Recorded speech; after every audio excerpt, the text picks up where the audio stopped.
La biodinamica ti dà degli strumenti per andare a lavorare sulla fertilità del terreno. È l'unico modo per fare un vino che riteniamo di qualità per il nostro concetto di qualità. Tante volte me lo sono chiesta, ma che senso ha?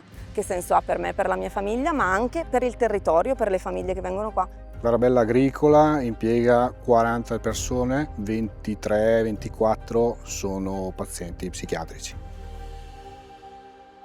Cosa pensate quando sentite Franciacorta?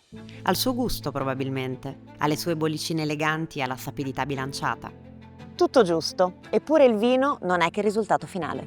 Dietro ci sono le storie di tutte quelle persone che quotidianamente si dedicano alla sua produzione. Sono storie di legame con il territorio, di tradizioni tramandate di generazione in generazione e di nuove tecniche costantemente affinate. Sono le storie che rendono il Franciacorta uno dei metodi classici più amati al mondo. Sono Chiara Maci e in questa serie, in 6 episodi, vi porto a scoprire le storie di chi rende possibile ed eccellente il Franciacorta.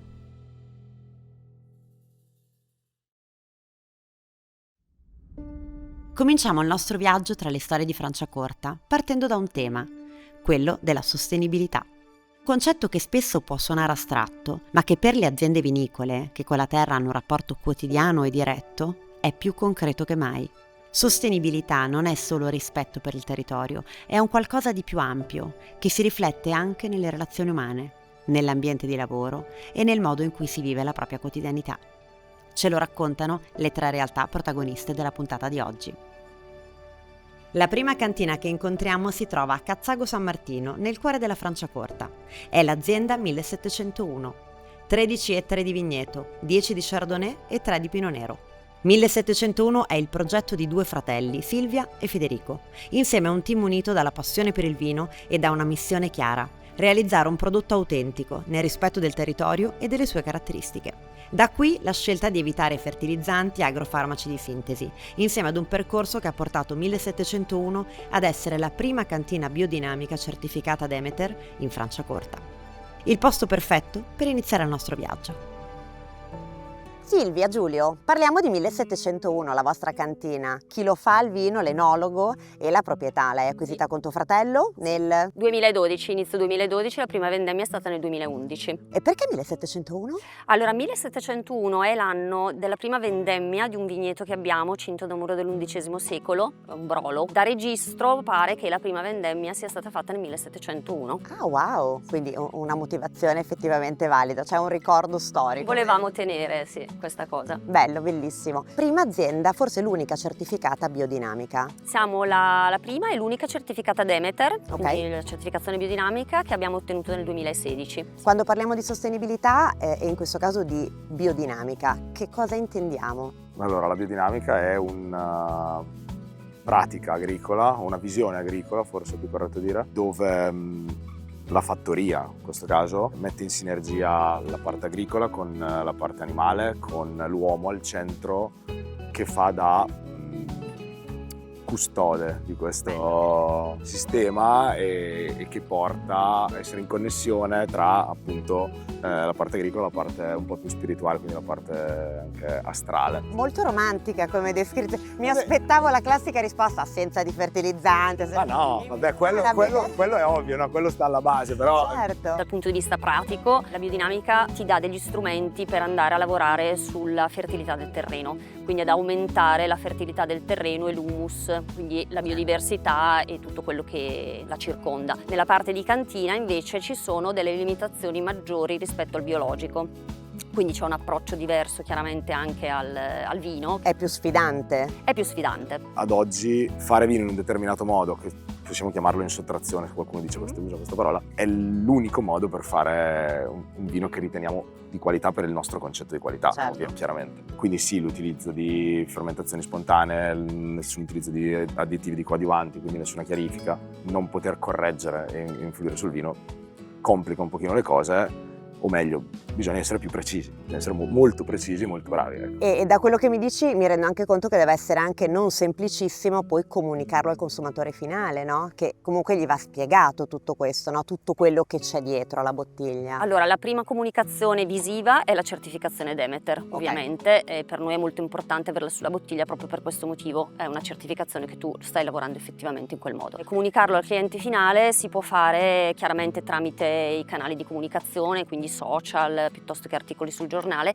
e direttamente al cliente finale. È un'arma un po' a doppio taglio perché tendenzialmente quando uno dice facciamo un vino naturale c'è un po' questa cosa del vino naturale che è difettoso, che non è buono, quindi lo diciamo dopo che l'hanno assaggiato, così almeno ci togliamo dall'imbarazzo. Lo assaggiano e dopo gli raccontiamo come lo facciamo e che è un vino totalmente naturale. C'è anche poca conoscenza sicuramente in materia come era quel biologico 20 anni fa, perché non si capiva magari un prezzo più alto di un determinato prodotto, non si capiva la qualità finale. C'è stato bisogno di imparare, di spiegare, ma bello che lo facciate, ecco. A livello proprio gustativo, organolettico, c'è un cambio prodotto in questo modo? C'è stato un cambio nostro, anche nel nostro modo di intendere forse Franciacorta, legato al nostro modo di lavorare, alle nostre idee e a quello che sta succedendo nell'ambiente, ovviamente alle estati sempre più calde, gli inverni sempre più caldi. Quindi abbiamo forse spostato un po' la nostra idea di Franciacorta su un Franciacorta un po' meno austero, un po' più moderno, un po' più primario dal punto di vista di aromi, un po' meno di aromi terziari e soprattutto sui prodotti base, e invece rimangono dei vini molto più complessi, i millesimi e le riserve. Però la cosa che differenzia secondo me un vino in biodinamica o in maniera un po' più naturale forse è la dinamicità nel calice, cioè un vino che non è mai statico, un vino che cambia all'interno del bicchiere, che cambia durante la beva. Un vino vivo, non utilizzando coadiuvanti, additivi e tutto quello che si può mettere in un vino per legge, è un prodotto più sano. Certo, vedo l'orgoglio mentre lo dite, che rappresenta evidentemente anche voi, perché poi l'anima è, insomma, è la cosa bella. Continuiamo il nostro viaggio alla scoperta delle storie di Franciacorta parlando ancora di sostenibilità, nello specifico di una sostenibilità profondamente legata al territorio. Cosa vuol dire farne parte e cosa fanno le realtà locali per contribuire alla sua custodia e alla sua valorizzazione. La seconda cantina che incontriamo è Cantina Spensierata, un'azienda biologica a conduzione familiare nel cuore della Franciacorta. Qua si produce una piccola e curatissima selezione di vini, con la convinzione che il buon vino nasce ben prima della cantina, tra le mani di chi ascolta la natura e ne segue i ritmi. A Cantina Spensierata, attraverso degustazioni e laboratori, la natura è ricchezza ed è un mezzo per condividere sapori, rapporti ed esperienze. Sara, Spensierata è un nome bellissimo. Inizio col chiederti perché questo nome. L'idea di fare vino nasce da mio marito quando è nata a Ginevra la nostra prima figlia. L'immagine che ci rappresenta è proprio un'immagine del femminile, perché è il femminile che genera, che crea, che è fecondo, e quindi da lì poi anche il monito di essere spensierati nella vita.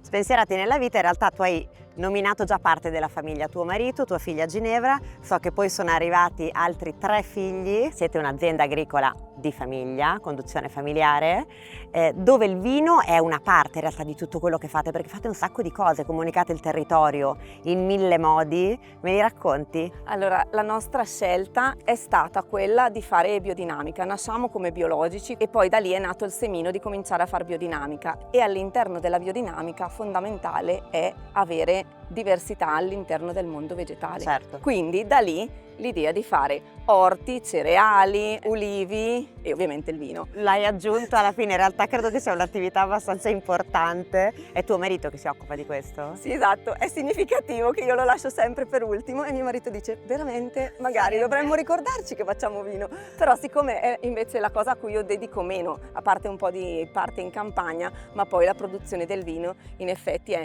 mio marito e Gabriele, il nostro enologo e tuttofare, che si occupano di questo e che hanno proprio la vera passione per questo. Azienda giovane, vero? Sì, l'azienda nasce nel 2003 con la vendita di uva, perché appunto nascendo da niente mio marito ha cominciato a prendere ettari di terra in affitto, a metterci vigna e poi a vendere uva. Da lì poi appunto con la prima figlia dice non mi basta più, voglio fare qualcosa di mio da lasciare ai miei figli. Certo. E quindi nel 2013 nasce l'idea di fare vino e nel 2019 la vera svolta, andare ad abitare all'interno dell'azienda. Quindi adesso vissuta a 360 gradi H24, non staccate mai? È una dimensione che abbiamo scelto, è stato un cambio di vita e cambio di ritmo di vita. Fino all'arrivo della quarta con 3 figli io comunque facevo un lavoro a tempo pieno fuori casa, è stata proprio un cambio andare ad abitare lì. Lavoro molto di più, però sempre con i bambini attorno e con una famiglia allargata, mi viene da dire, perché casa nostra è un grande porto di mare. Che poi famiglia allargata anche perché tu hai i tuoi bambini, ma poi fate anche fattorie didattiche, avete anche attività immagino con le scuole, tanto movimento. Percorsi in realtà solo annuali o con un senso più lungo piuttosto che la visita in cui i bambini vengono a pascolare lì. Abbiamo proprio anche lì fatto delle scelte un po' in controtendenza. Tra cui questa, che sicuramente era un'attività che andava molto bene, super richiesta, però tante volte me lo sono chiesta, ma che senso ha? Che senso ha per me, per la mia famiglia, ma anche per il territorio, per le famiglie che vengono qua. Quindi spesso facciamo percorsi, ma per famiglie. Fa parte anche questo della sostenibilità, cioè quando si parla di un tema grande come la sostenibilità, che può includere tantissime cose, sia il biodinamico che mi citavi prima, ma anche tutta la parte di comunicazione del territorio e anche di racconto proprio del territorio che voi fate veramente a 360 gradi. È molto bella questa cosa. Sostenibilità è un termine che non mi piace fino in fondo, ma mi piace dire che ci prendiamo cura in primis di noi, della nostra coppia, della nostra famiglia, a cascata dell'azienda, del territorio, delle scuole per esempio del territorio. Noi ospitiamo tirocini delle scuole, questa è una cosa a cui io tengo molto, e anche, visto il mio passato nel sociale, facciamo da accoglienza per un periodo di transizione che a volte diventa anche un po' più lungo, quindi abbiamo con noi spesso persone che hanno incontrato qualche difficoltà lungo la via, ecco. Hai spiegato in maniera molto sintetica e molto bella però il concetto di famiglia allargata, che si sposa molto bene con il tuo concetto di sostenibilità. Effettivamente è una cosa molto romantica però molto bella. Sostenibilità è una questione di produzione da applicare a tutta la filiera, ma è anche altro. Un modo di vivere i rapporti umani, di relazionarsi agli altri e alla comunità. Situata tra Iseo e Corte Franca, Cascina Clarabella è la cantina in cui si produce l'ottimo Franciacorta Clarabella, ma è anche una cooperativa sociale. Tutti i suoi prodotti sono il frutto del rispetto per il territorio e molto di più. Sono un mezzo di inserimento lavorativo per le persone svantaggiate. Quella che Cascina Clarabella porta avanti è quindi un'idea di sostenibilità che non riguarda solo il rapporto con il territorio, ma anche gli individui e la comunità che lo vive. Aldo, Clarabella ha una duplice anima, diciamo così, non è solamente un'azienda agricola, non parliamo solamente di Franciacorta, parliamo di sostenibilità inteso anche come un'altra cosa. Parleremo anche di biologico, ma soprattutto di cooperativa sociale. Me la racconti? Esatto. Clarabella nasce fine anni 80 dagli operatori del servizio di psichiatria dell'azienda ospedaliera qua del territorio della Franciacorta. L'intento era di creare opportunità di lavoro per i pazienti che sostanzialmente venivano curati all'interno del CPS ma non avevano nulla da fare e quindi ciclicamente tornavano nei reparti. Partita a fine anni 80 con un orto sociale, ci si è allargati fino alla gestione del verde pubblico che per tutti gli anni 90 è stata il settore di traino. Nel 2000 è stata acquistata la Cascina dove attualmente c'è la sede, dove c'era un piccolo vigneto, 1,5 ettari di vigneto, e da lì si è pensato di far partire anche il discorso, essendo in Franciacorta,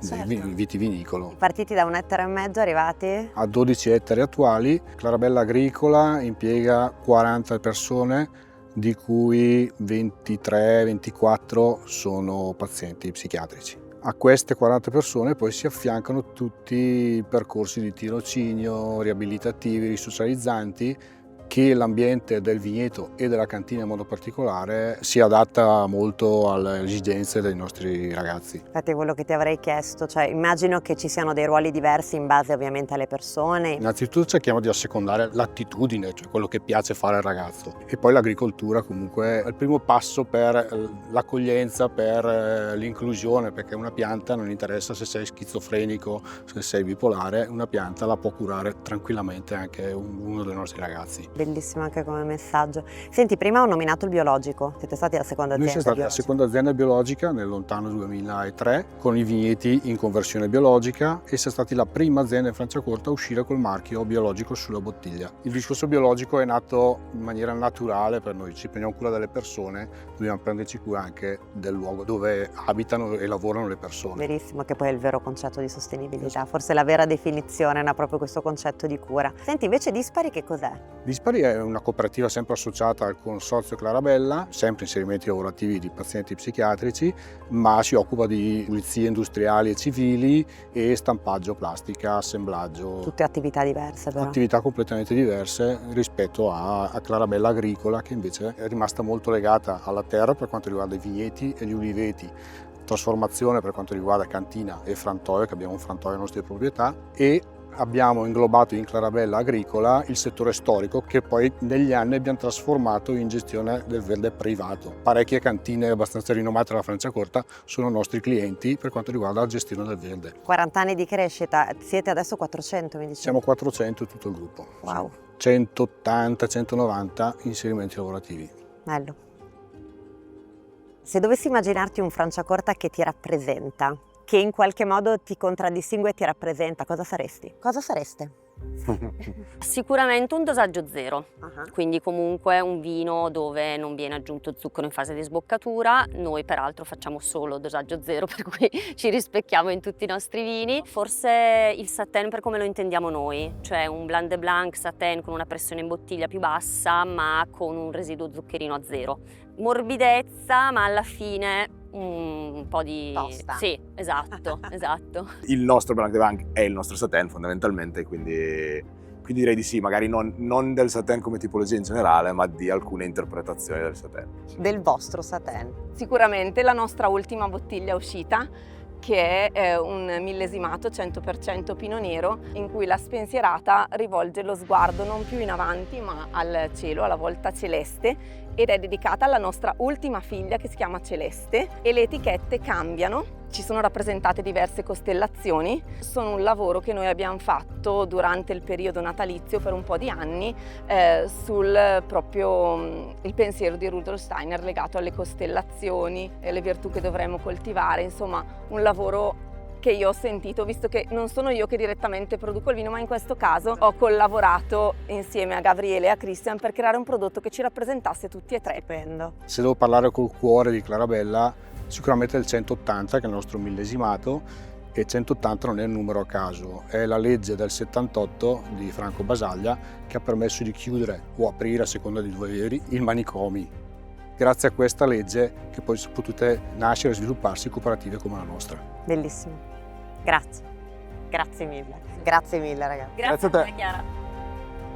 Per oggi il nostro viaggio tra le storie di Franciacorta si conclude qui. Ci ritroviamo nella prossima puntata. 3 nuove cantine, un nuovo tema da approfondire. Sempre con me, Chiara Maci.